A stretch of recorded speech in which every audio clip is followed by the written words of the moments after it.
Olá, meu amigo, olá, minha amiga, estamos em mais um meu, seu, nosso Adnocast, o podcast da Adnotari. E eu quero já fazer aquele convite especial para você, advogada, para você, advogado, mas você também que é engenheiro, engenheira, não importa se você atua de alguma maneira com direito imobiliário, registral, notarial, a tua casa é aqui na Adnotari, Academia Nacional do Direito Notarial e Registral. Então faz o seguinte, já entra no Instagram, o Instagram da Adnotari, @Adnotari. Toda terça-feira tem papo acadêmico com o grande Marcos Vinícius Kikunaga. E aproveita, você está curtindo esse episódio? Você tem outros 97 anteriores para também se deleitar. É muito conteúdo gratuito. E ó, a gente busca realmente fazer com que a sua advocacia seja melhor. E você se associando, entra lá no www.adnotari.org.br. Vantagens incríveis em ser associada.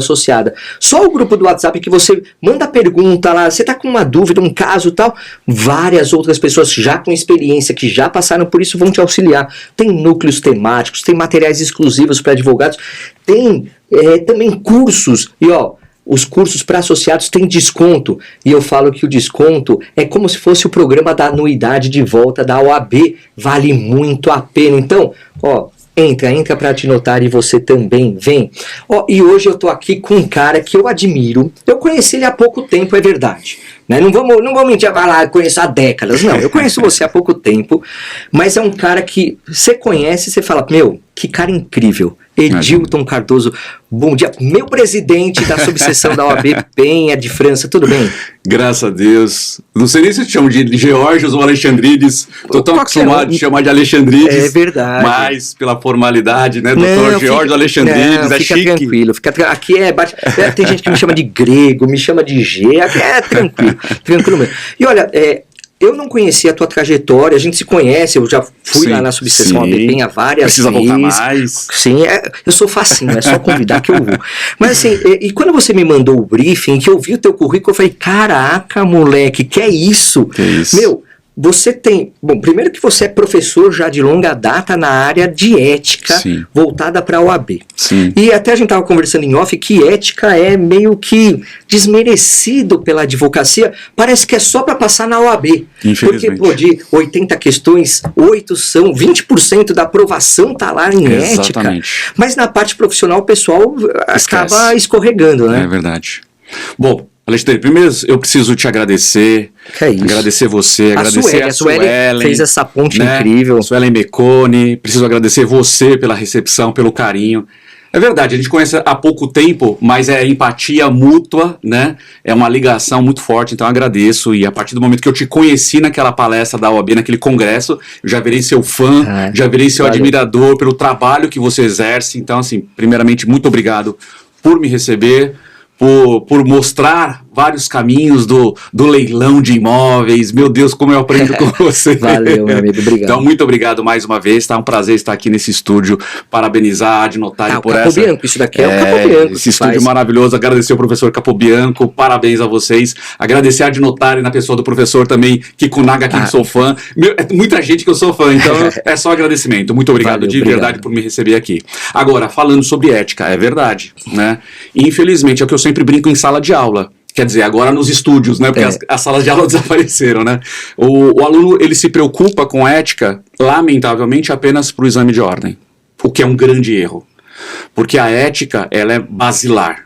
Então, nada contra o futuro advogado, a futura advogada se especializar em direito imobiliário, que é a paixão das nossas áreas, né? Em direito criminal, que é a área do professor Capobianco, em direitos... Não tem nada de errado nisso, tá tudo certo. Só que não vamos esquecer a matéria que dá base para o exercício da nossa advocacia, que é a ética. Então, o que a gente vê, Alexandrides? A preocupação em ética, porque eles querem ser aprovados, como você bem disse, representa 20%. O aluno que ele gabarita a ética, ele já garantiu 20% da sua aprovação. Então ele se preocupa com a ética. Professor, eu quero gabaritar, e na maioria das vezes o aluno vai muito bem, obrigado. Só que, é o que eu falo, não pode esquecer a ética. Porque a ética ali, ela dá outras finalidades e, inclusive, ao que a gente tanto chama de prerrogativas. E sabe o que é interessante, meu amigo? A ética, ela evolui com o tempo, porque... Claro, nós temos a modernidade, a forma, as redes sociais, há uma atualização constante das normas que são aplicadas, da jurisprudência do TED, que você também faz parte, e muitas vezes, a gente sempre acredita na boa-fé das pessoas, do advogado, da advogada, Sim. que às vezes na atuação, no ímpeto, no afã de promover-se, né, promover a sua advocacia, comete uma falhinha, tal, e que pode isso reverberar num procedimento ético-disciplinar. Né? Com certeza, eu costumo dizer que o limite ético ele é muito tênue ao exercício da nossa advocacia. Por isso que o advogado e a advogada, ele precisa estar atento. Por isso que eu falo, a ética é basilar. Hoje, a grande discussão da ética está no capítulo do marketing, da publicização do advogado. Sim. Porque não podemos mercantilizar. Não pode, né? não pode. Essa questão é muito, e assim, é muito cara para a OAB. Exato. Porque assim, o advogado é indispensável à administração da justiça, há uma relação de fidúcia, de confiança Total. extrema. Né? Aliás, quando eu advogava, se eu não confiasse no meu cliente e o meu cliente não confiasse em mim, não era para ter contratação. Exatamente. Né? Então, realmente, essa exploração demasiada do marketing, claro, tem que estar dentro dos limites ético-profissionais. Né? Exato. Mas é uma discussão que sempre rende muito, tá? Sim. Porque aqui nós temos o lado dos advogados que, de fato, assim como você e eu, pensam que precisa ter limites, que não pode haver mercantilização. Mas aí você tem, infelizmente, alguns outros que acham que a OAB cerceia demais, que o estatuto e o código de ética não permitem, e não pode permitir mesmo. Né, precisa haver, né, a advocacia é uma profissão diferenciada, precisa haver, né, procedimentos próprios, precisa haver uma forma adequada. A gente não pode comparar a advocacia como um produto qualquer quando a gente vai no mercado ou vai numa concessionária comprar um veículo. Não pode. Precisa haver limites éticos. Não, e o interessante é que assim, é claro que a sociedade sempre evolui, isso é uma máxima do universo jurídico, a sociedade evolui, vem a doutrina, vem a jurisprudência, começam a ver aquela situação e a tutelá-la, e aí vem a legislação e altera. Exato. E aí você tem, para a ética da advocacia, da mesma forma, como você é atuante no tribunal de ética, com certeza você tem situações que lá são vistas, e em razão dessa evolução social, até interpretam de formas diversas o que está na norma, e depois vem a reboco e aí altera-se a norma, né, um provimento aqui, outro lá, para realmente atualizar, porque a gente precisa de uma constante atualização real. Sim. Só que é o que você bem pontuou, Edilton, a gente não pode ter uma mercantilização, comparação, é comércio, não é. Né? Então, isso reverbera muito na atuação, e até para controlar isso é difícil. Né? Mas assim, nós vivemos uma situação, falando sobre estatuto e o código de ética, vem acontecendo uma atualização frequente, tá? A gente só precisa entender o seguinte, o código de ética é um provimento da OAB. Então em que pese as dificuldades de alteração, mas a OAB tem o pleno domínio. O problema é o estatuto, porque o estatuto é lei federal. E aí qualquer alteração legislativa precisa passar pelo Congresso, pela sanção presidencial. Então aí sim é um pouco mais difícil. Mas eu costumo dizer o seguinte, eu gosto sempre de enxergar aquela história do copo meio cheio, meio vazio. Eu gosto de enxergar o copo meio cheio. Tivemos nos últimos tempos, Alexandrides, algumas evoluções. Por menores que sejam, mas tivemos, né? Tanto na questão de honorários, na criação das sociedades individuais da advocacia, porque até 2017, a gente fala 2017 tem apenas 9 anos, que é possível o advogado ele ter a sua própria sociedade, sem depender de um laranja, sem depender de um outro sócio fictício, como acontecia muitas vezes, ou então, quando ele não queria se submeter a pagar um absurdo de imposto de renda, porque ficava tudo tributado no CPF dele. Sim. Então, assim, como eu disse, gosto de ver o copo meio cheio, ao invés do copo meio vazio. Tivemos.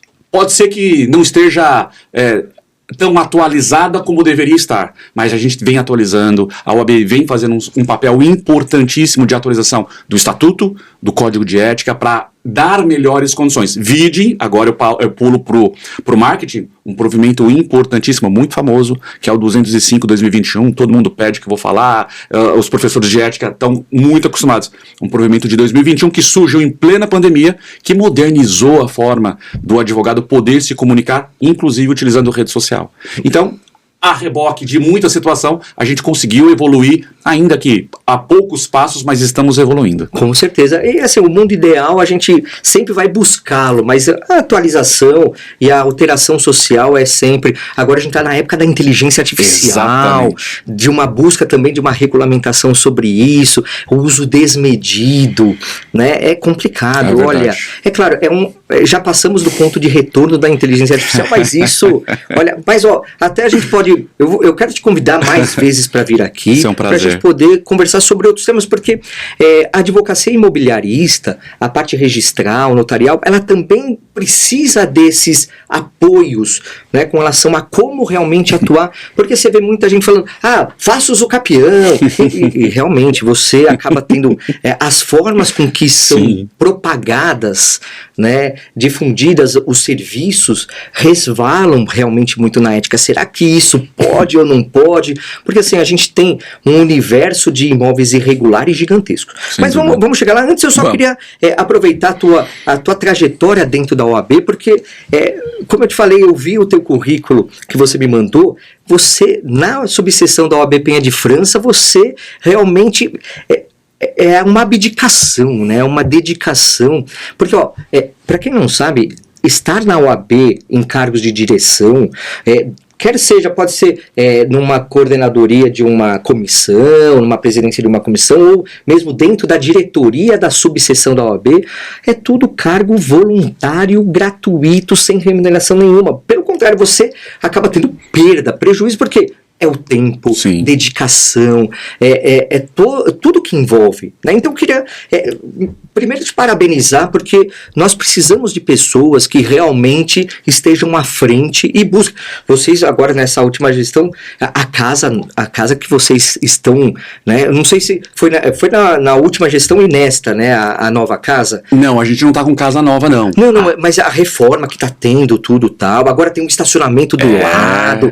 Vocês estão implementando aquele terreno. Sempre que eu fui lá, eu falei, cara, esse terreno aqui do lado da samba, hein? É um trabalho aquilo, você não tem noção. Imagino. Olha, Alexandre, diz assim, agradeço de novo, né? Mas é uma dedicação mesmo. E o que a gente faz? Não tem remuneração mesmo, é tudo voluntário, gratuito, mas aquilo que a gente faz lá dentro, né? A gente faz por uma coletividade. A gente não faz nada em benefício próprio. E eu penso que quando fazemos para algo maior, aquilo de uma certa forma reverbera, volta para nós de uma forma, né? Então quando você luta por uma advocacia mais forte, quando você luta por uma advocacia mais ética, aquilo de uma certa forma vai voltar. Pode ser que não volte tão rapidamente, mas ela volta, porque a gente está lutando sim por algo muito maior. Então é isso que nos dá o prazer. De fato, não há, e aliás é o que a gente sempre fala em aula de ética, todos os cargos da OAB são voluntários e gratuitos, todos. Aí o pessoal me pergunta, mas desde o presidente do Conselho Federal, atual Dr. Beto Simonetti? Sim. Todos são voluntários e gratuitos, estão ali por amor à causa, por amor à advocacia, por amor a uma melhora dessa profissão que a gente precisa muito velar e zelar, porque é uma profissão digna que precisa ter todos os cuidados necessários. Então, realmente é uma abdicação, é uma dedicação muito importante, mas penso que é uma contribuição que a gente faz. Para tudo na vida a gente tem um determinado período de missão, e eu creio, Alexandre, que eu estou nesse período de dedicação e missão. Uma hora esse período vai se esgotar, a gente vai ficando mais velho, né? Vão vindo outras prioridades, mas por enquanto estamos lá firmes e fortes, cumprindo essa missão e tentando fazer com a maior dignidade possível. E com certeza faz, porque, Edilton, eu frequento muito a OAB, né? Aliás, hoje eu vou ir lá para Santana e Parnaíba dar palestra e tal.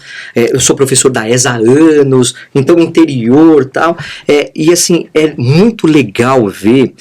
E agora eu estou como presidente coordenador de ESA do núcleo da OAB Vila Prudente. Que legal. E é interessante ver o quanto que a OAB tem o apoio à advocacia na sua formação do conhecimento. E eu acho que essa é uma das bandeiras maiores da OAB. Então, sempre que se tem um congresso, um evento, propriamente reuniões de coordenadorias, de núcleos, né, de comissões dentro da OAB, você está propiciando que o advogado, que a advogada tenha melhores condições, melhor conhecimento para atuar. Sim. Né? Então, a ESA, por exemplo, é o braço educacional dentro da OAB, programa Anuidade de Volta, isso. Assim, eu tenho muito orgulho, de verdade, de poder trazer conhecimento para advogados, porque a gente sabe que o conhecimento é o diferencial entre você ser um bom profissional e um profissional que não é tão bom assim. Sim. E isso vai reverberar também no Tribunal de Ética. Com certeza. Porque, eventualmente, aquele advogado que acaba falhando na sua missão, né, no seu encargo, no seu munus público de advogar, de defender adequadamente, pode também até mesmo ser excluído por uma inabilidade técnica. Total, né? sim. É claro que é a pena mais grave que Sim. existe, tal,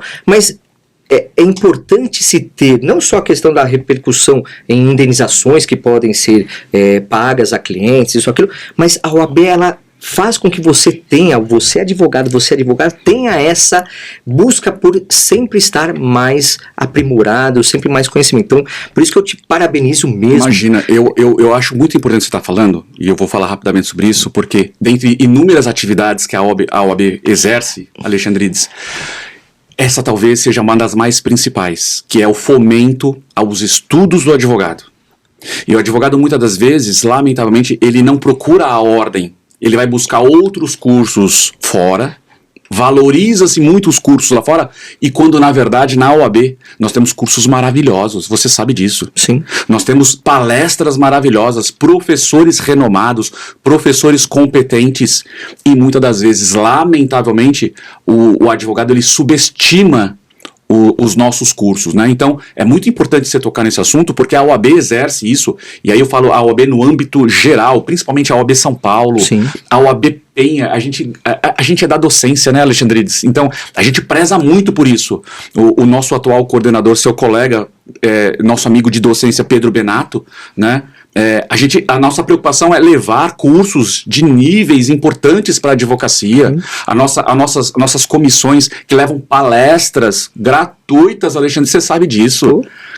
Palestras com conteúdos enriquecedores, que todo mundo... Então, assim, por menor que você não esteja disposto, e talvez você não seja daquela área, você sai de lá de dentro com conhecimento, você sai dali sabendo alguma coisa, e algo que você recebeu gratuitamente. Sim. E só para você ter uma ideia, ontem eu moro em Atibaia, tal, ontem eu estava voltando para casa e me passaram um convite para participar para ouvir uma reunião de uma comissão do Tatuapé, comissão de processo civil. Sim. Pô, eu amo processo civil. Eu também. Fui viajando, ouvindo a reunião, né? agregando conhecimento, Claro. Porque para mim também é importante, para todo mundo. Claro. Né? Então, a OAB realmente é um celeiro que, e assim, eu participo da OAB desde que eu era estagiário. Legal. Né? Participava muito, no começo era comissões de direito do consumidor que eu participava, nossa, há tempos, né? Não vamos ficar falando da idade aqui, mas, e eu sempre dei muito valor para essa participação, porque eu cresci muito por todos os ensinamentos, por isso que hoje eu falo, eu tenho orgulho, e a sua presidência, e não só a sua, mas eu acho que é um direcionamento, né, que vem da OAB, que é esse fomento ao aprimoramento. É isso aí. Né, isso é muito importante. Né? E aí, justamente, e aqui a gente tem na Adnotária, a gente também tem a academia. Eu sei. O nosso objetivo é realmente, e o legal, e uma coisa que também tem na OAB, é assim, não há juízo de valor com relação a preconceitos ou entraves, que eu quero dizer assim, esse curso não vai ser ministrado, não, essa palestra não, né?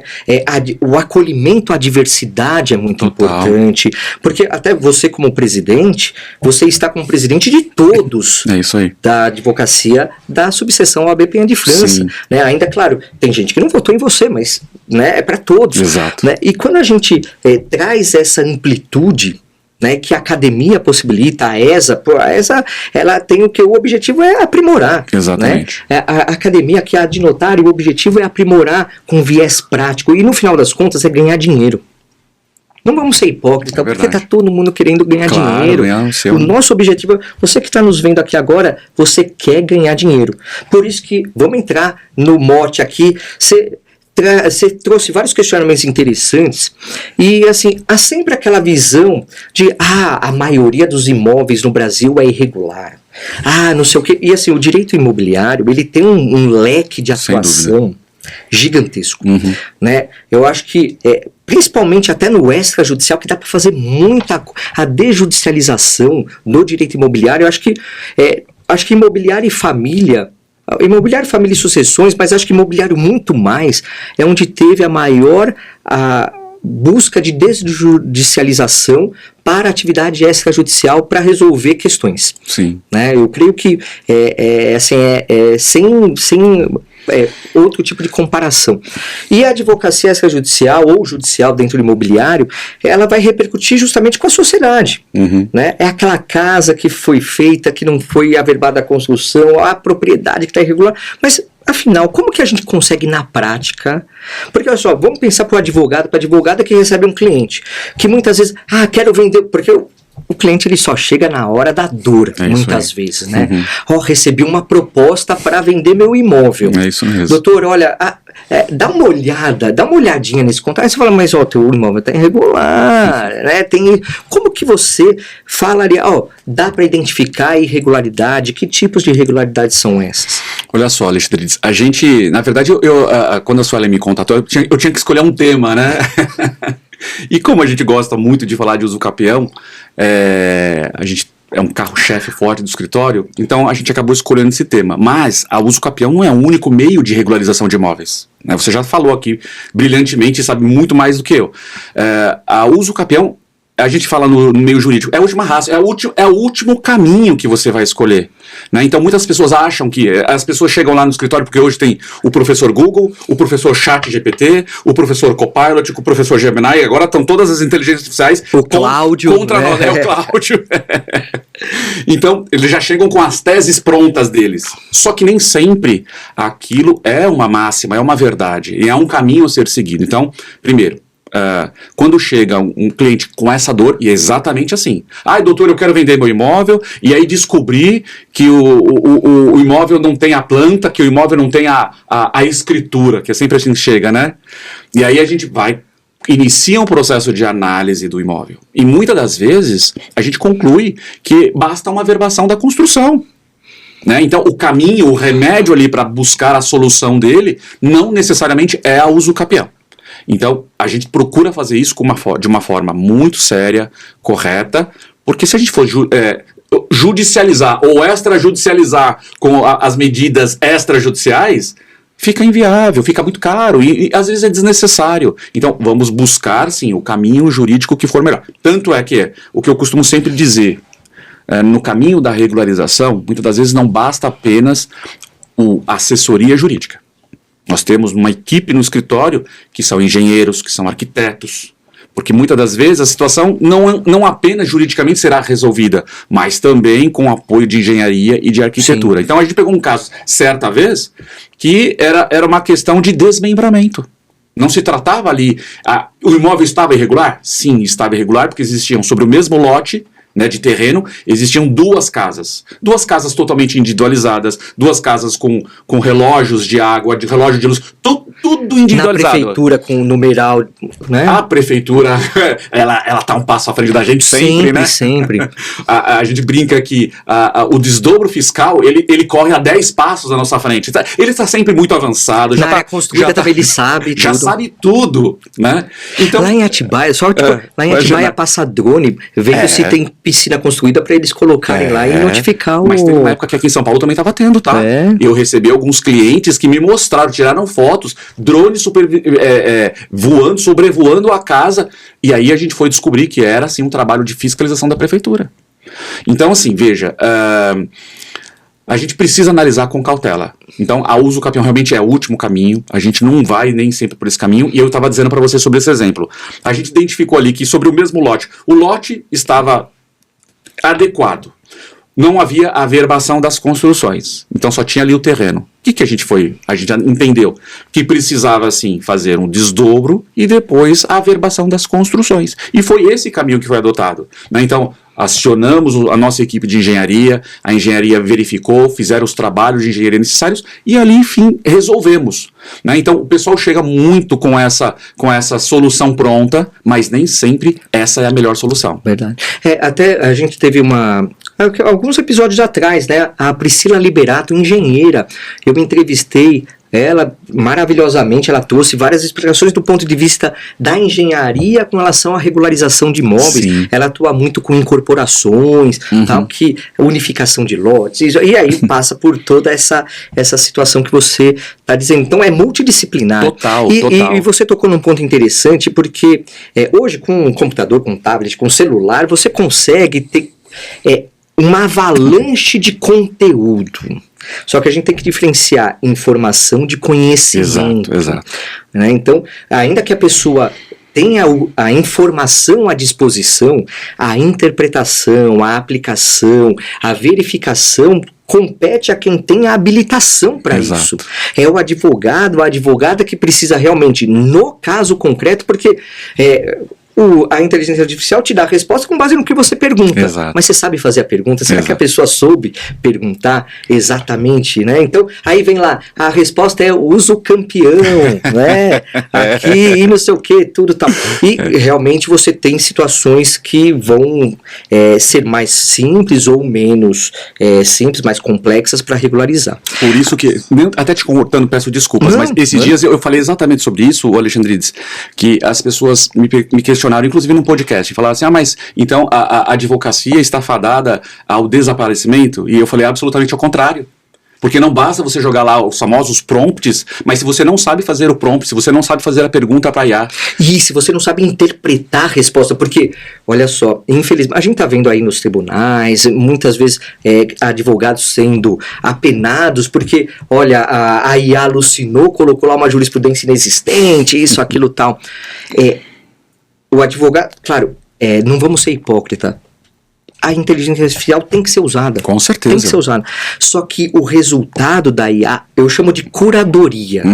O advogado, a advogada tem que saber muito bem interpretar para aquele resultado do prompt que a pessoa colocou tem que ser interpretado. Exato. Será que realmente é adequado ou não? Porque senão vai cair no tribunal de ética. E aí a gente volta para a ética. Exatamente. Porque, com certeza vai chover. Não sei se já está tendo repercussão já na ética com relação à IA? Já está tendo algumas repercussões, infelizmente, né? E repercussões bem negativas. Olha só o que aconteceu comigo recentemente, Alexandre, eu fui abordado por um colega advogado e recém-formado, e ele no desespero não sabia dar a resposta para o cliente. Então o que ele fez? Ele fez uma busca de jurisprudência na IA, né? E a IA, ela deu 33 jurisprudências. Me lembro desse número muito grave por causa da idade de Cristo, 33. E o que ele fez? Num afã de querer agradar o cliente, de mostrar uma peça bem produzida, de fazer um trabalho bem feito, só que ele se esquece de verificar o conteúdo da jurisprudência. Ele deu entrada, distribuiu a ação, o juízo percebeu. Primeiro que uma peça com 33 jurisprudência, professor, que maluquice é essa, né? Eu falei, colega, não faça mais isso. Do crime pelo faz amor, isso, né? Pelo amor de Deus. Né? E aí o juiz, com certeza, já atento, experiente, verificou aquele número absurdo de decisões, e o juízo foi verificar se aquelas decisões eram verídicas. E aí constatou, acho que o juiz deve ter verificado as 5 primeiras, verificou que todas eram inexistentes. E aí o juiz, o que ele fez? Expedição de ofício para o Tribunal de Ética para apuração de infração disciplinar por inabilidade profissional. Acabou de conquistar a carteira, de se tornar... Então, é isso que a gente está discutindo aqui. A importância de ter consciência de como usar aquilo, saber usar, investigar. Aquilo que você está recebendo facilmente, investiga. Porque nós somos de uma outra época, né? A gente tinha que construir na unha. Não é, professor? Tinha que construir na unha. E na biblioteca para ver livro, Né? Quantas até mesmo vezes... jurisprudência, né? Jurisprudência Claro. a gente tinha que consultar em livro. Eu lembro que a gente tinha que ir até o tribunal, você comprava... A ASP também tinha tem uma biblioteca muito boa. Exato. Tudo. Então, assim, hoje o profissional ele tem essa facilidade, mas não significa que essa facilidade vai virar um caminho sem regra. Ele precisa observar, precisa ter cautela, precisa ter cuidados com aquilo que vai colocar numa peça processual. Com certeza. E assim, e isso no imobiliário, acho que todas as áreas, obviamente todas as áreas, né, repercute e a gente precisa tomar um cuidado muito grande. Agora, quando a gente fala do imóvel irregular, e eu já falei aqui várias vezes, a gente teve vários podcasts sobre algum tipo de irregularidade, tal, até mesmo sobre o uso capião, e assim, o valor do imóvel no mercado é diferente do imóvel regularizado, redondinho, bonitinho, daquele que tem alguma irregularidade. Sim. Claro que algumas irregularidades são muito simplórias. Por exemplo, não tem, teve alteração do nome da rua, mas não está lá averbada a alteração do nome da rua. Né? Algumas situações são simples, realmente, né, que não vão afetar. Só que outras afetam até mesmo a viabilidade da compra. Exato. Entre particulares, por exemplo, por conta de financiamento. Né? O imóvel irregular dá financiamento? É aquela dor que você falou no início, né? É quando surge essa dor que... Não, quando o imóvel apresenta alguma irregularidade na matrícula, ele não dá financiamento. E aí, muitas das vezes, as pessoas, nessa situação, procuram um advogado para tentar regularizar. E aí, de novo, a gente vai fazer uma análise. Porque se a situação é menos complexa, você atua, né, para retificar, atua junto ao cartório, retifica o nome da rua, né, retifica alguma situação ali na matrícula. E é importante dizer, Alexandrides, você é um mestre nisso, que eu sei, mas para quem nos assiste, que a matrícula de um imóvel é como a nossa certidão de nascimento ou de casamento. Ali é onde fica averbado todas as situações. Então, quem é o proprietário do imóvel? Qual é o tamanho do lote de terreno? Se tem alguma construção ali que já está averbada, né? O número do IPTU, do contribuinte perante a prefeitura. Então, ali tem informações muito necessárias e importantes para que a gente possa fazer uma avaliação. Né? E aí, claro, à medida que a situação vão avançando, se fará necessário, talvez, ajuda de um engenheiro, de um arquiteto. Sim, e olha só... Presidente, como a cultura no Brasil, ela é complicada. Sim. Infelizmente, a advocacia, ela é desmerecida. Vamos ser sinceros. É verdade. Culturalmente, as pessoas só buscam o profissional, a advogado, o advogado, quando a dor está latejando. Exatamente. Né? A prevenção não existe. É por ignorância, por desconhecimento, mas é cultural também. Então, até vou pintar uma tela aqui para a gente reverberar isso. Porque a pessoa vai lá, vou vender meu imóvel. Aí muitas vezes tem corretor, ou às vezes não tem e tal. Mas firma um compromisso particular de compra e venda sem uma assessoria jurídica. Já está errado aí. Já começou errado, né? Porque a assessoria jurídica, nessa fase do finalzinho, claro, as negociações, é outra história, aí é uma negociação entre particulares, valores, isso, aquilo, não tem muito do jurídico, mas assim, quando entra em forma de pagamento, como entra em outorga de escritura, isso, aquilo, aí já entra no lapso, ou no momento que o advogado tem que atuar, a advogada tem que atuar. Se é firmado um compromisso particular sem análise da real situação dominial do imóvel, a matrícula, verificar eventuais irregularidades, pode-se, por exemplo, pactuar que, em 60 dias te outorga a escritura de compra e venda, sob pena de uma multa, XPTO. Vai conseguir? Ou então, o comprador vai ter a opção de fazer o financiamento ou pagar com recursos próprios, isso, aquilo, mas vai ter um prazo, e se o prazo não for cumprido por culpa do vendedor, uma penalidade para ele, assim como tem penalidade para o comprador.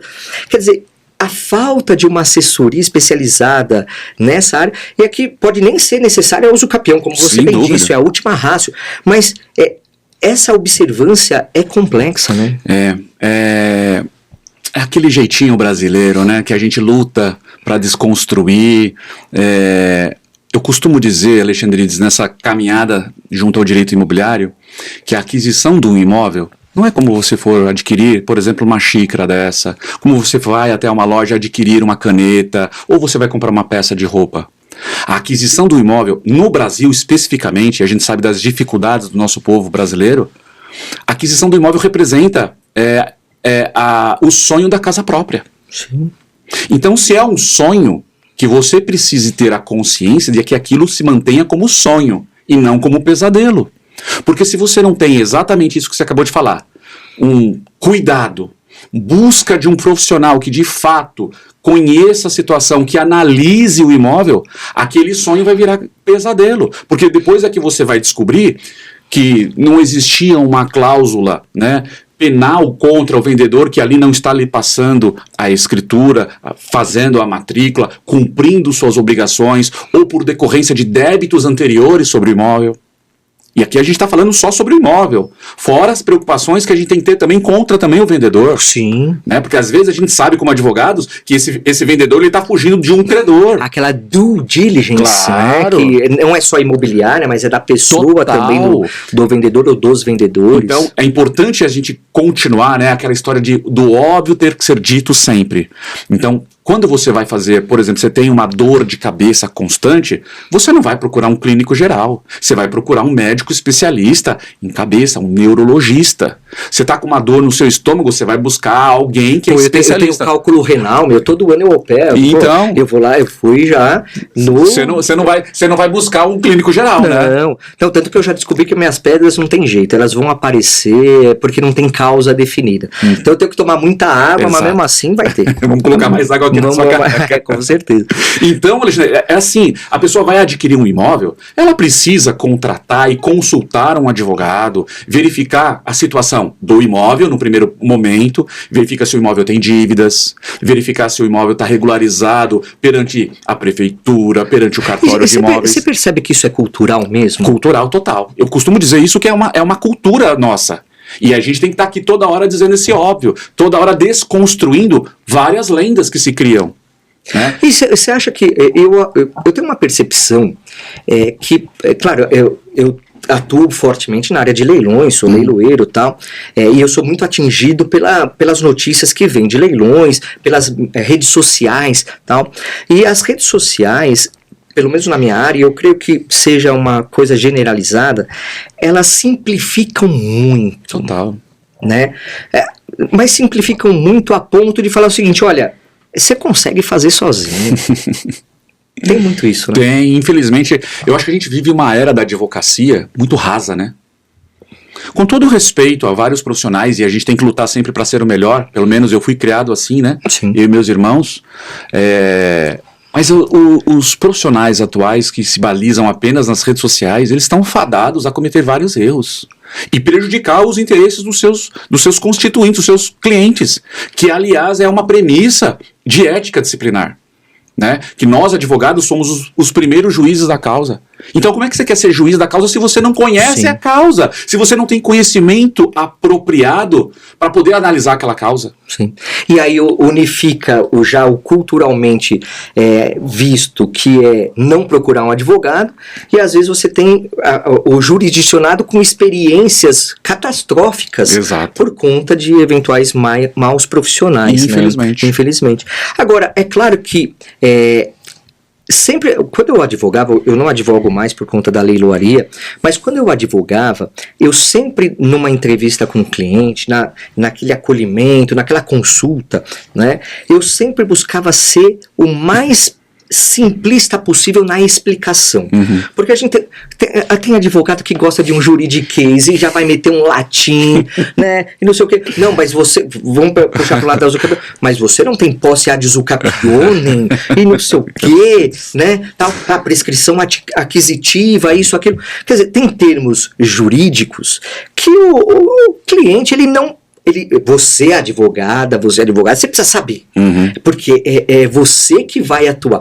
Agora o cliente, ele quer a resolução do problema, ele quer resolver aquela dor, e é claro que ele precisa entender o que ocorre e o que vai ser resolvido, né?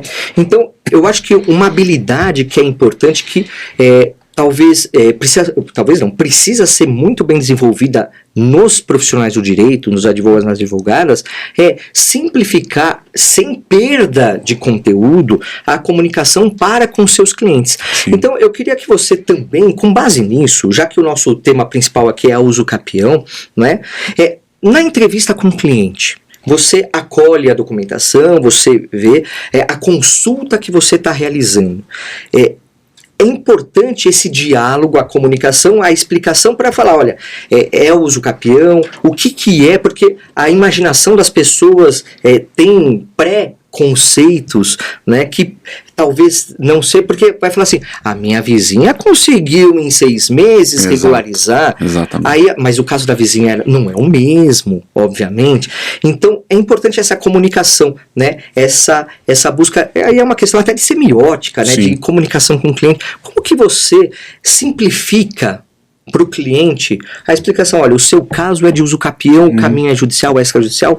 Me fala a tua experiência, porque eu acho que é importante para a advocacia ter esse trato com o cliente, porque isso também interfere na ética, porque se o cliente não entende, depois aquele cliente talvez se processe. Exato. E vai lá no tribunal e fala, ele não soube advogar para mim. Exato. Mas peraí, às vezes fez tudo certo, só que o juridiquês complicou.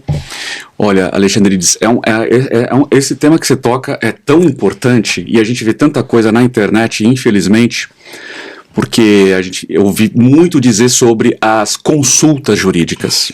E vou dizer, né, muitas pessoas não gostam, mas eu vou dizer claramente, nosso escritório cobra consulta. E tem que cobrar. Exatamente para fazer exatamente isso que você acabou de dizer. Porque como é que você vai traçar uma estratégia jurídica? Como é que você vai dizer para o cliente, ele sabe da dor, mas você tem que trazer a solução. E como é que você vai traçar um diagnóstico sem você analisar aquela dor? O remédio. Aí volta a ser cultural. Para o médico paga consulta, claro, para outros profissionais se paga, mas para o advogado, então, para uma assessoria jurídica decente, correta, você precisa se debruçar sobre os documentos que o cliente possui. Você precisa fazer uma entrevista e entender quanto tempo você está no imóvel. Você mora no imóvel? Porque às vezes ele não mora no imóvel. O imóvel não é de moradia. E existe uma modalidade de uso capião que favorece a moradia da família, né? Então você precisa ter essa consciência. Comunicação. Isso é muito importante que você toca. A comunicação precisa ser clara, assertiva. Gente, ali não é o momento de você ficar falando juridiquês para o teu cliente. Você tem que falar juridiquês quando você está num ambiente jurídico. Quando você está numa audiência perante um juiz, quando você está numa petição, né? Agora, quando você está com o seu cliente ele não tem domínio disso. Então, é totalmente desnecessário. Né? Aliás, eu penso que isso joga contra, porque é a mesma coisa, você vai numa consulta médica, o médico começa a utilizar um monte de terminologias que eu não conheço. Eu sou da seguinte, doutor, me perdoe, mas eu não estou entendendo o que o senhor quer dizer. Sim. Então isso joga contra. Então, se acontece, né, com algum advogado, no nosso escritório, eu juro para você, Alexandre, a gente tem que ser claro. A gente tem que ser assertivo, né? Latim, a gente vai deixar isso para o ambiente jurídico. O cliente precisa entender quais são as soluções, quais são os caminhos jurídicos. E aí sim, com base, após toda uma análise jurídica que fizemos sobre documentação, sobre o imóvel, sobre a pessoa que mora no imóvel ou que pretende regularizar, aí sim você vai traçar um diagnóstico. E às vezes o diagnóstico ele não é único. Às vezes você consegue traçar 2, 3 diagnósticos. E aí o que eu costumo dizer, eu vou dar a opção para o cliente. Porque tem diagnóstico que a gente sabe que a solução ela é mais rápida, mas tem diagnóstico que a solução é mais demorada. E aí tudo vai de você expor isso ao cliente. Porque eu penso muito, Alexandre, que essa decisão não é nossa. Essa decisão é compartilhada, né? Você tirou o termo da minha boca. Essa decisão é compartilhada. Cabe a você mostrar para o teu cliente quais são as soluções. Em que pese, muitas vezes ele já vem, né? Ah, doutor, uso capião. Mas espera lá, você tem a informação, mas você não tem o conhecimento, o direcionamento e a experiência. Esse caminho realmente é o melhor para você? Porque muitas das vezes, quantas vezes o cliente já chegou falando para nós que era uso capião, a famosa uso campeão, e não era. A solução era outra. E aí a gente mostra para o cliente, explica. Só que isso não se faz em 10 minutos. Por isso que a importância de você cobrar uma consulta. Aí você expõe para o cliente. Dali 1h30, dali 2 horas, você apresenta a solução para o cliente. Às vezes nem até mais, tá? Sim. Às vezes até mais. Não, e você tocou num ponto importante, análises e tal. E voltando até o exemplo que você trouxe daquele advogado recém-formado que teve o problema com a IA. Muitos alunos já me perguntam, mas pô, você sabe porque você dá a resposta na hora, isso, aquilo. Claro, a experiência traz o conhecimento, o estudo diário traz isso. Só que você não pode se melindrar, você advogado, para falar assim, olha, eu preciso analisar traga a documentação aqui para eu analisar e te dar uma resposta numa consulta que vai ser agendada. Quer dizer, não há uma... A gente vive uma sociedade muito dinâmica, imediatista, né? Então, também a consulta, ela pode ser bipartida, tripartida. Exatamente. Acolher a documentação. O teu estudo falou assim, precisa de um outro documento para complementar esse estudo. Aí você vai lá, isso, aquilo. Reunir os elementos, aí sim é o trabalho da advogada para verificar. A uso capião? Opa, beleza, é a uso capião. Vem cá, que eu vou te falar, tem a judicial, tem a extrajudicial, o teu caso é mais interessante, até essa é uma definição mesmo, né? Como que define o que se é uma uso capião, judicial ou extrajudicial? Às vezes dá para fazer os dois, né? Até porque a judicial nunca pode ser descartada, óbvio. Só que a extrajudicial nem sempre pode. Né? Então, é nisso que é importante, né? Até para diferenciar e estabelecer, cliente, eu sugiro que seja a extrajudicial por causa disso, mas, porém, a judicial tem esses outros fatores. Né? Você tocou num tema que eu acho também muito importante, porque quando a gente fala de consulta, Alexandrides, né? Hoje a gente vive a era imediatista, como você definiu, o pretenso cliente, o seu pretenso cliente, ele quer tudo na hora, então ele já tem tudo digitalizado, então o que ele faz? Ele manda tudo pelo seu WhatsApp. Manda 257 documentos. Um inferno, você não entende nada e você tem que ficar tentando interpretar. E aí o advogado, o novo advogado, a nova advogada recém-formado, né, no anseio de querer fechar o contrato, ele acaba se desesperando e abrindo mão de algumas questões muito importantes no seio da advocacia, e aí ele acaba cometendo esse erro. Então não pode se desesperar. Você precisa, assim, eu sou da velha guarda, eu gosto disso aqui, é olho no olho. Eu gosto de conversar. Doutor, eu não consigo, não posso. Tá bom, então vamos fazer uma reunião virtual. Mas, você me explica o documento A, o B, o C. Que documento que é esse? Porque senão tem que ficar interpretando tudo. Sim. E às vezes tem documento que não tem qualquer relação. Não, e fora que esse pretenso cliente, ele mandou para você... E ele daqui 10 minutos está te perguntando. Exatamente. E aí, doutor? Já tem uma solução? Conseguiu verificar? Tal. Mas ele também mandou, muitas vezes... Ele mandou para outro advogado, para outra advogada. Com certeza. E ele está fazendo até um leilão inverso lá entre os advogados. Ou às vezes ele está tão ansioso, e o Brasil é campeão da ansiedade, que o primeiro que responder para ele de uma forma com que ele se sinta acolhido, né, ele vai buscar contratação. Então, assim, é claro, não estou desmerecendo o profissional que responde mais rápido ou não, porque você tem, mas às vezes você não está disponível para responder em 20 minutos, meia hora que seja, ou para ter essa complementação. Então você tem realmente e aí a gente volta para confiança.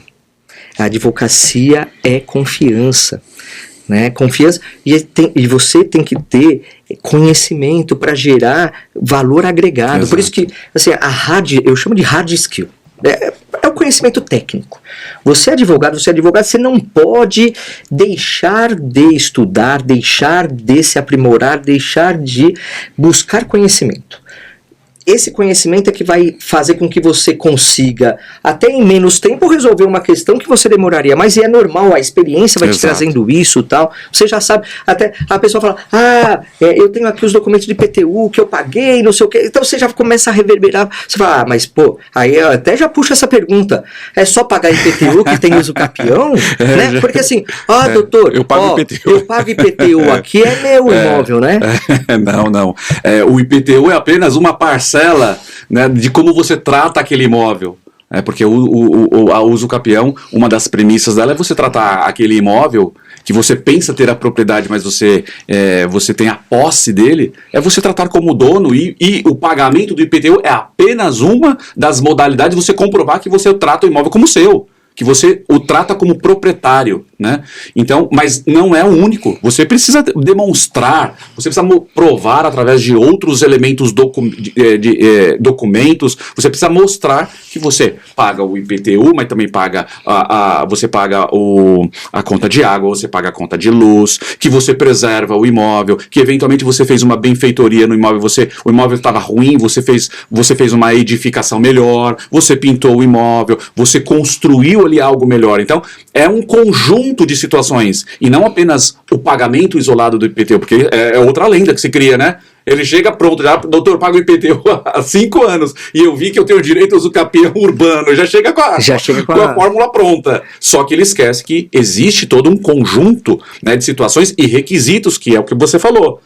A gente, como faz isso constantemente, não, você já olha, você já vai ticando, você vai vendo os requisitos. Mas é claro que no início da carreira, a gente não tinha todos os requisitos na cabeça da lei, né, da Constituição que traz ali a previsão da usucapião. Então, você vai analisar, você vai fazer uma consulta bipartida, tripartida, para dizer para o cliente. E você precisa ter a segurança. Agora, você precisa pensar nessa segurança de trazer para o cliente. Né? Então, acho tudo isso muito importante, a cautela. E você tocou num ponto interessante, porque assim, parece que se você não agradar o seu cliente, você não tem valor para esse cliente. E quando eu advogava, eu sempre fui muito peremptório e falava assim, você não tem direito. Você não é por aqui, não, você está errado. Aqui você deveria ter feito isso, deveria ter feito assado. É melhor aqui um acordo, porque você chafurdou na missão, meu amigo. Né? Então, assim, parece que hoje você tem não, eu não posso falar que meu cliente não. Você não reúne os requisitos da usucapião. Exatamente. Tem que saber falar não. Mas eu vou aproveitar aqui e vou abrir um quadro que nós temos aqui, que é o quadro Vai Dar Registro? Neste momento, a gente aproveita a experiência. Vocês estão percebendo que o meu presidente, Dr. Edilton, lá da subseção da OAB Penha de França, é o cara, ele manja muito. Aliás, vocês perceberam que eu estou buscando sempre atrelar a ética, a atividade prática do conhecimento voltado para o usucapião, porque é muito importante para a sua advocacia.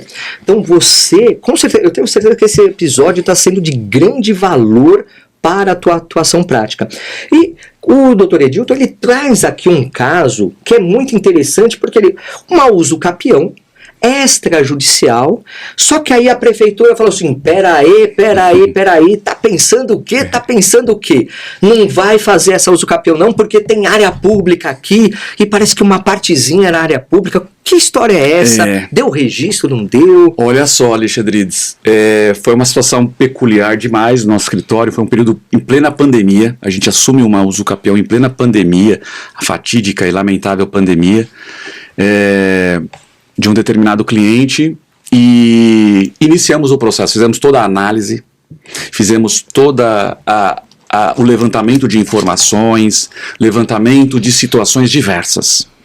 E naquela primeira análise, estava tudo certo, vamos prosseguir. Orientamos o cliente a buscar os trabalhos de engenharia, como a gente já disse aqui, são muito importantes, porque sozinho não fazemos o trabalho completo.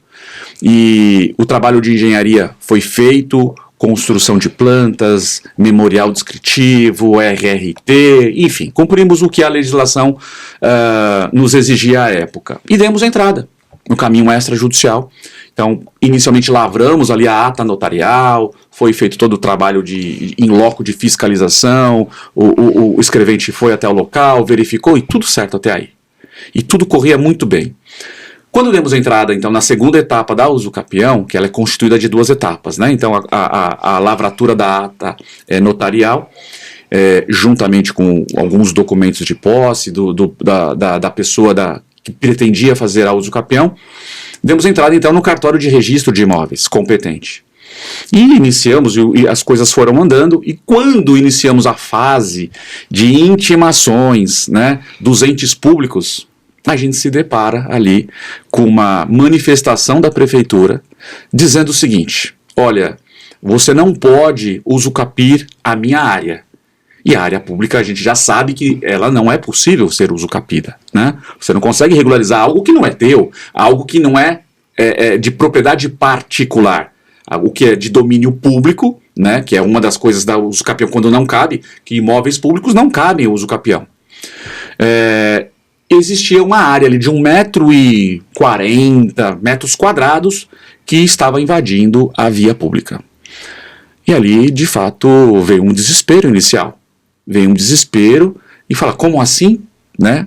E aí, eu fui até o local, né, na pandemia, e observei o seguinte, que todas as construções, inclusive a casa do cliente, estavam construídas exatamente nos mesmos limites da via pública. Então você olhava e estava tudo certinho. Todo mundo ali seguindo aquele alinhamento. Só que um começou errado, talvez o segundo não seguiu, o terceiro não viu, o quarto também não soube, e aí virou uma cultura ali naquela via pública. Todos, absolutamente todos estavam invadindo ali 1,5 metro para a via pública. E aí o desespero bateu conta, porque eu falei, meu Deus do céu, agora nós vamos perder essa usucapião. E aí quando eu pego o telefone, porque era um período de pandemia, para falar com o cliente, e aí o cliente fala assim para nós, mas de novo isso? E aí aquele freio na cabeça, assim, soa, e como assim de novo isso, né? Como assim de novo isso? Eu não estou entendendo, como assim, né? Aí fala, porque eu passei isso com outro processo de outro usucapião, de outro advogado, como assim? Você já tinha dado entrada no usucapião? Já tinha, doutor, e nós perdemos. E tinha sido o judicial que ele tinha perdido, por conta exatamente desse mesmo motivo. E ele achou que contratando outro profissional, sem falar nada para outro profissional, que ele ia conseguir. Que absurdo. Eu fiquei muito bravo, essa é a verdade. Vou ser muito educado aqui com a nossa audiência, para não falar um termo feio, mas eu fiquei muito bravo, né? Fiquei bravo com isso. Você ocultou, você mentiu pro profissional, você deveria ter me alertado, porque se você tivesse me alertado, talvez a gente teria buscado outra solução, e não essa. E aí, discutindo com ele essa situação, a prefeitura nos deu um checkmate. Ou paga uma outorga onerosa, e era um valor assim muito alto, que praticamente representava ali 1/3 do valor do imóvel dele, ou então ele teria que demolir, né? E eu falei, então, agora o abacaxi está na sua mão. O abacaxi está na sua mão. Você aprontou comigo, agora ou você paga. Eu não tenho condição de pagar, doutor. Tá bom. Então você demole. Mas é a minha área gourmet, a minha área privativa. Vai perder a área gourmet. Paralelamente, né? A gente iniciou uma série de análises, e a importância, de novo, de ter um profissional, né, minimamente comprometido. E eu não estou dizendo que eu sou melhor jamais, existem muitos profissionais muito melhores. Mas tem que ser cuidadoso. Tem que ser cuidadoso. Detalhista. E a gente foi, Alexandre, a gente começou a buscar, e aí eu mobilizei minha equipe, vamos buscar decisões. E começamos a investigar e buscar vários tribunais, muita coisa, e tudo muito contra, tudo negativo. Até que eu acredito que 4, 5 dias depois, localizamos uma decisão absolutamente isolada, onde havia sido construído também ali num limite de 1,5 metro, e mesmo com esse limite, entendeu-se que era uma coisa muito ínfima, insignificante. Perto do todo. Perto da área construída, perto da via pública, e ali houve uma decisão judicial que concedeu ao usucapião. E ali foi uma luz no fim do túnel, e aí dialogamos com a cliente e falou, olha, espera, calma, não precisa demolir nada, calma que nós vamos usar essa decisão, esse precedente para esse caminho. Mas o doutor acha que isso vai ser viável? Não acho que vai ser viável, mas nós vamos tentar. Eu mesmo não acreditava. É o que temos. É o que temos hoje, né? E aí era tudo muito difícil, porque a gente não conseguia falar com a prefeitura não atendia, e aí apresentamos aquela manifestação, usando aquela decisão judicial como referência, como jurisprudência, como um precedente, e para nossa alegria muito grande, Alexandre, a prefeitura aceitou, a prefeitura deu o aval, né? Falar, não, tudo bem, está dentro do limite de 1,5 metro, realmente eu abro mão da outorga onerosa ou de você demolir a sua área, e ali com aquele ok da prefeitura, todos os demais estavam já cumpridos, a gente conseguiu registrar o campeão. Então isso realmente foi um trabalho muito assim, que nos gerou muita preocupação, né? E depois o cliente ficou muito agradecido, pediu desculpas, e a gente, graças a Deus, conseguiu concluir aquele processo com êxito, porque nem sempre é isso que tem que deixar claro, né? Nem sempre o advogado é o primeiro juiz da causa, mas nem sempre a gente consegue prever todas as possibilidades. Sim. E o cliente confunde isso, sim, né? Porque às vezes você depende de prova documental, você depende de uma prova testemunhal, e às vezes você depende também da interpretação do juízo. Sim. E a interpretação do juízo nem sempre é a mesma que a tua. Então, nós aqui, advogados, jamais podemos oferecer o resultado. A nossa profissão é atividade de meio e não de fim. E, para tanto, a perda faz parte da nossa vida, por mais que a gente não goste. Claro. Mas neste caso, graças a Deus, graças ao nosso trabalho, fomos exitosos. Parabéns, não. E ó, esse foi um verdadeiro vai dar registro com causos do mundo imobiliário. Exatamente. Né? Vou aproveitar aqui e falar assim, ó, este foi o vai dar registro e causos do mundo notarial e registral, né? Congregamos os dois aqui. Sim, muito bom, muito bom. Meu amigo, infelizmente a gente tá chegando no final. Mas já, não, mas antes de chegar no final, eu quero que você fez um monte de questionamentos aqui valorosos. Eu gostaria de passar horas aqui comentando e falando com você, porque realmente tudo que a gente na prática, a teoria é outra. É verdade. Né? E assim, a gente se alia muito a essa questão do desconhecimento das pessoas. Hoje a modernidade, a gente já falou bastante sobre inteligência artificial, tudo. Mas eu queria que você trouxesse uma visão prática para o advogado, para a advogada, eu acho que a tua experiência ela é interessante para agregar valor no dia a dia do advogado, não apenas no juridiquês, na hard skill, mas assim, no trato com as pessoas.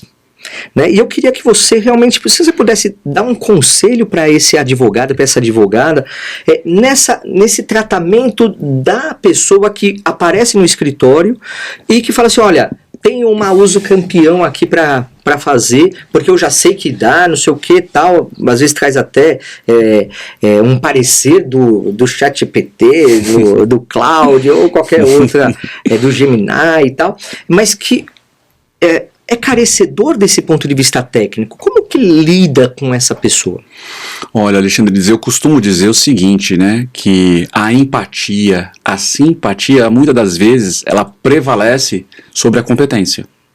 Então, não adianta nada você ser um mestre dos mestres, mas não ter a menor sensibilidade humana de acolher. Né? Porque às vezes você não se sente acolhido e você não vai se sentir protegido e você não vai querer aquilo. Por mais que você esteja pisando no melhor ambiente profissional, né? Seja isso para a advocacia, seja para um médico, quantas vezes, às vezes já aconteceu, inclusive comigo, você pisa num consultório médico e você vê muitos certificados na parede do profissional. Competência total. Competência maravilhosa, só que não tem a menor empatia humana. Então, é por isso que eu digo, a simpatia e a empatia, elas prevalecem sobre a competência. E não estou dizendo que a competência não é importante. Ela é muito... E ela é básica, né? Mas você se pôr no lugar do cliente, né? Você fazer a subsunção à norma, como a gente aprende lá no direito, né? O professor Capobianco ensinava isso para nós. É muito importante.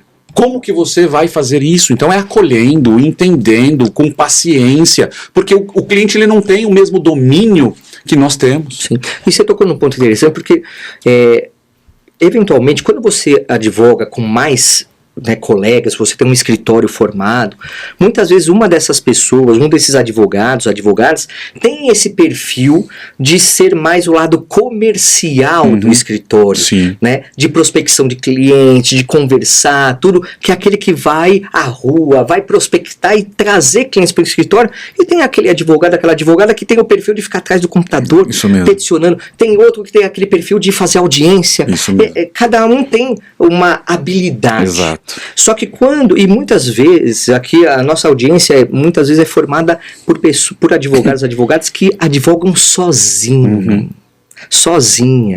né? Que realmente é uma agrura, né? É uma dor da advocacia. E você tocou muito bem, porque assim, não basta você só ter o conhecimento técnico é básico. Sim. Se você está no seu 6º ano, lá pós-formatura, você acabou de pegar a sua OAB, você está lá na jovem advocacia, até 5 anos, tal, mas você é um jovem advogado de 20 anos de experiência, de 15, 30 anos. Não importa o seu tempo de advocacia, o teu conhecimento técnico tem que ser absoluto. É isso aí. Porque você tem o mesmo peso da assinatura agora digital, né? Mas você tem o mesmo peso do seu certificado, da sua assinatura, do que qualquer outro profissional. Com certeza. Mas você precisa desenvolver outras habilidades. E o que você traz aqui Edilton, é justamente essas outras habilidades que são importantíssimas de serem desenvolvidas, principalmente para quem advoga sozinho. Sim. Porque a simpatia e a empatia, elas vão ser acolhedoras. Sem dúvida.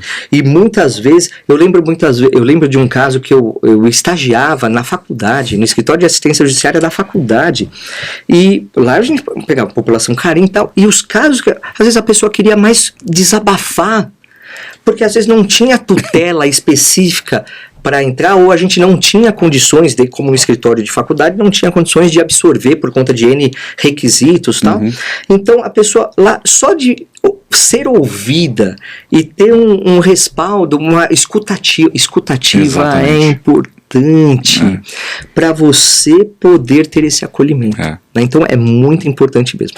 Mas olha só, Edilton, eu não vou te deixar sair daqui sem, vamos lá, vamos por aquilo lá, né? É uma surpresa, né? É uma surpresa que é o nosso Adnoesc. Nesse momento, agora a gente vai pegar, é o presidente, Edilton, é o advogado de anos, professor de ética, do ponto de vista profissional, a gente te conhece muito. Você, foi um episódio incrível até agora. Eu estou muito feliz de ter aqui, agradecer a Suelen Beconi por ter feito essa ponte, tudo porque você é uma pessoa incrível. E eu quero conhecer mais essa pessoa. A audiência quer conhecer mais essa pessoa. E eu faço aquela pergunta, Capobianco. É aquela pergunta. Tem uma pergunta que não quer calar. Ai, meu Deus. Vamos lá. Tô com medo. Meu amigo, imagine aqui a seguinte situação. Você vai convidar alguém para tomar um cafezinho. Você gosta de café. Adoro. Né? Advogada, que pergunta é essa, meu? Que pergunta é essa? Mas você gosta de um cafezinho e você vai convidar alguém para tomar um café. Não importa se essa pessoa está nesse plano ou não. Não importa se é famosa, se é famosa para você apenas. Não importa quem seja. Mas a gente quer saber quem é essa pessoa. Você vai nesse café, você vai pedir um conselho para essa pessoa. E a gente quer saber também qual é o conselho que você pediria para essa pessoa. E também o que você entende que ela te responderia. Vamos lá. Eu acho que não é nem tão difícil, eu fiquei com medo da sua pergunta, surpresa. Então temos que dificultar mais aqui, Capobianco. Não. Pô, não é possível. Por que eu fui falar isso? Não, mas assim, Alexandre, eu tenho até hoje, né, um grande conselheiro, né, meu pai. Né, meu pai, todas as etapas da minha vida, meu pai foi um empreendedor também por muitos anos, e ele foi um grande incentivador de eu virar... É da área jurídica? Não, meu pai não é da área jurídica, meu pai ele foi fabricante de produtos natalinos, por muitos anos, não é mais, né, por conta das decorrências, desdobramentos do país, as dificuldades, né, a abertura do mercado de importação, né, então ele não é mais, mas pela veia empreendedora que ele sempre teve, ele sempre foi um grande incentivador da minha carreira solo. Eu comecei sendo um advogado funcionário, colaborador de um grande escritório de advocacia, que foi uma escola para mim. Mas ele sempre foi um incentivador, abre o seu, e eu fiquei com medo, protelando, até que em 2007 eu abri o meu escritório, e nós vamos completar esse ano agora em novembro, 19 anos de escritório, né? Então, a advocacia, estou indo para 23 anos de advocacia e 19 anos de escritório próprio, né? Então, o meu pai é o meu grande conselheiro, Alexandrides, né? Ele sempre foi, às vezes, numa determinada situação, mesmo no mundo jurídico, às vezes eu falava, pai, o que você acha disso? Eu expunha para ele me ouvia, até hoje ele me ouve, e ele me dava uma opinião, filho, tenta ver isso, e eu gostava de ter aquele aconselhamento que era fora do mundo jurídico. Porque às vezes você precisa também ter isso, né? A gente está tão mergulhado ali no mundo jurídico, tão inserido, que você acaba se esquecendo de outras premissas. E ele sempre me ajudou. Então, às vezes eu consultei situações para ele e o que ele falava para mim era o que se cumpria, né? Então meu pai sim é meu conselheiro, claro, bem a família toda, tá? Mas se você pediu para nomear um, né? Tinha que escolher, aí alguém vai ficar de fora. Eu não posso escolher todo mundo, né? Não dá. Mas o meu pai, ele sempre foi um grande incentivador da minha carreira, ele sempre foi um conselheiro para mim, até hoje ele é, né? Ele fica às vezes ansioso, filho, é aquele caso que você falou, ele fica me perguntando, né? Então a gente tem essa relação, graças a Deus, eu tenho ele na minha vida, ele sempre foi meu conselheiro e continua sendo até hoje. Que maravilha, nossa, seu pai, além, você já é uma pessoa maravilhosa, o teu pai também deve ser incrível, com certeza. Modéstia à parte, né? Não cai longe, né? O fruto não cai longe da árvore, não é isso? E sabe que você tocou num ponto interessante, que o direito é bom senso. Sim. E o teu pai, com a experiência de vida, tudo, ele traz, claro, sem ser técnico de forma alguma, porque ele não tem esse conhecimento, mas ele traz a visão do bom senso e uma visão humanizada. Isso mesmo. Né? Também é uma outra dica para a advocacia. Não seja só técnico burocrático, seja humano. E aí, para uso capião é importante porque você lida com pessoas, você lida com fatos, com acontecimentos. É o fato que vai gerar um direito. Então é importante você ter essa visão. Cara, parabéns. Bom que você ainda o tem, que você ainda pode realmente. Ele já tem que ver esse episódio. Você já marca ele. Com certeza. Então, com certeza. Vamos te mandar o link. Manda pro teu pai aí, porque com certeza. Ele com certeza tá orgulhoso. Não, ele é merecedor. Qual é o nome dele? Edilton também. Eu costumo mas você não é Júnior. Eu sou Júnior. Mas você não colocou aqui que é Júnior? Eu sou Edilton Alves Cardoso Júnior. É que quando eu entrei no escritório de advocacia que eu te falei, que eu fui colaborador, e eles falavam, não, você só pode usar um sobrenome. Tá, você teve que escolher. E aí eu tive que escolher, aí ficou Edilton Cardoso, né? Aí você assumiu esse nome profissional. Assumi e ficou, todo mundo me conhece como Edilton Cardoso, né? Mas o meu pai também é Edilton Cardoso, mas ele é Edilton Alves Cardoso, eu sou Edilton Alves Cardoso Júnior, né? E, de fato, é engraçado que às vezes, até em diligência, às vezes quando a gente sai para algum lugar, né? Eu fui estamos trabalhando numa uso capião, num município de Extrema, em Minas Gerais, então, ele brinca, né? Posso ser seu motorista, não, nesse caso, né? E a gente vai juntos pra lá, né? Ele me ajuda, a gente se reúne com o cliente, então ele sempre foi um grande incentivador. Aí chama Edilton, ele também olha. Os dois olham, né? E é o que você falou, ele traz uma contribuição não técnica, ele traz uma contribuição mais humanista e também sempre pelo campo de empreendedorismo, porque ele fez isso por quase 40 anos, né? Então passou vários perrengues, sabe como que é a situação e me ajuda muito até hoje. Maravilha. Pai, um beijo pra você, ó, te amo. É isso aí, ó. Beijo. Parabéns pelo filho, parabéns pela sua trajetória também, que é incrível, senhor Edilton. E ó, eu estou aqui com o Júnior. É o Júnior. É o Juninho. Ninguém te chama de Júnior, né? Tirando a família, né? Até a faculdade, ninguém sabe quem é o Edilton. É verdade, meus amigos não sabem. O Júnior. Depois da faculdade tem o Edilton antes e o Edilton depois. Antes é o Júnior Juninho. Agora, aí depois da faculdade virou o Edilton Cardoso. Ó, então você encontrar ele na OAB Penha de França, você vai falar, Júnior! Aí ele, talvez, será que ele vai olhar? Será que você vai olhar? Né? Eu desacostumei um pouco, viu? Né? Mas a gente, até hoje, a família, todo mundo é Júnior Juninho, Ediltinho, tem vários apelidos. Meu amigo, eu conversei aqui com o meu presidente da OAB Penha de França, Dr. Edilton Alves Cardoso Júnior, isso mesmo. Que trouxe uma experiência de vida prática. Esse episódio eu gostei muito, de verdade, porque eu quero trazer aqui muito mais do que só a técnica. A tua experiência de vida reverbera muito e que sirva de exemplos, que você que nos assistiu até agora possa também absorver muito do que foi dito aqui. Obrigado, Eu que agradeço, Alexandre, uma honra estar aqui do seu lado, aprendendo sempre muito com você. Muito obrigado. Obrigado, Suelen, também, por ter feito essa ponte. Professor Capobianco, prazer estar aqui também no seu estúdio. Então, foi maravilhoso. Parabéns a esse trabalho maravilhoso que a Adnotari faz. Manda um abraço, professor Kiko Naga. Eu quero vocês em breve lá na Penha. Com certeza. E, ó, fazer aqui um agrado, uma lembrancinha aqui, patrocínio da Alexandrides Leilões, a Adnotari, também aqui uma outra lembrancinha. Alexandre, muito obrigado mesmo. Cara, chique demais estou agora. Muito obrigado, viu? Maravilha, obrigado mesmo.